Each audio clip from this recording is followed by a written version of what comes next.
Hey guys, Brian here, and during this session, we're going to walk through our ministry's strategy.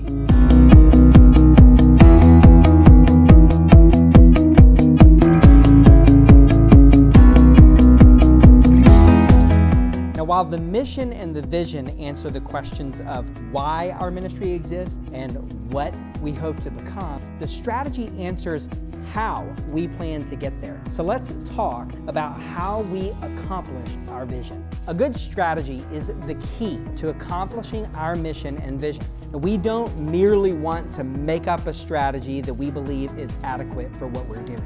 We want to see what Jesus did and then model our ministry after His ways. When we look at Jesus' ministry, we can see that He didn't simply wait for people to follow Him. There was a strategy to His madness. Jesus' ministry existed in 5 spaces. The first was a public space. Jesus ministered to the masses, healing the sick, giving sight to the blind, and teaching in large crowds. The second was a social space. Jesus had a large number of disciples, about 70 to be exact, who traveled with Him and supported Him in His cause. And then the third was an equipping space. Jesus hand-selected 12 individuals, the 12 apostles, to develop as leaders and, more importantly, as servants for the kingdom. The fourth was a personal space. Jesus had 3 closest friends, Peter, James, and John, with whom He shared the intimate details of His own life.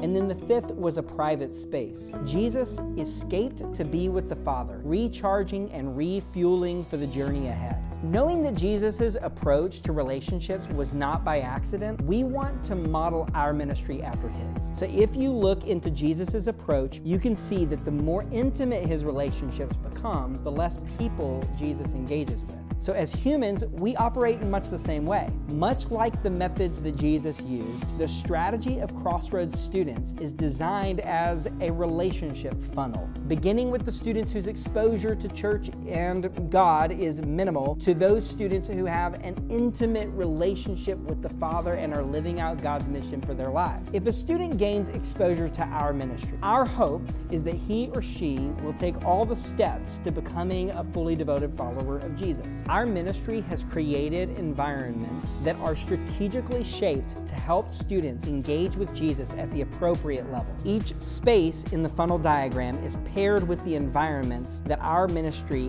has created. We have created dynamic worship experiences that act as a public space where students can be exposed to the gospel. And we call these experiences our live services. Next, we invite students into non-threatening community through a social space that we call parties. These are gatherings at people's homes or other places where students can go a step deeper into relationships and to explore faith. Then, students are challenged to serve in a ministry somewhere in the church, to put their faith into action. We have created equipping spaces for training and development, ensuring that students are well trained for a life of service. After all of this, we want students to band together in a pack for mutual encouragement and accountability. Packs are the personal space, student-led groups on school campuses where teens gather together for prayer and confession and Bible study. The last step that we want students to take is we want to challenge them to become self-feeders by spending daily time with God in their own personal, private space. Now, you may notice that there is a final step added to the bottom of the funnel that wasn't mentioned before: mission. At the conclusion of Jesus' ministry, He released His disciples with a mission to take the good news into the world. Each of the preceding 5 spaces, they were created as a training ground for the mission. And in the same way, we want each of our ministry environments to act as steps towards God's mission for our students. We have succeeded as a ministry as students enter into our gatherings and slowly become fully invested in each environment, only to find themselves living as missionaries in their schools. We want students to discover that their calling was not primarily about their personal growth at all, but about the advancement of God's kingdom.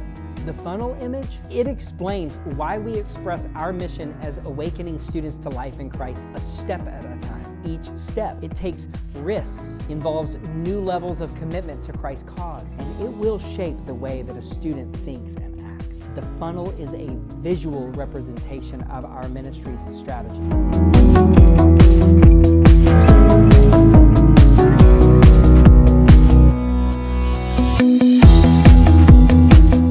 So take a few moments to answer the follow-up questions below. Next, we'll cover another key component of Crossroads Student Ministry by discussing what drives us, our ministry values.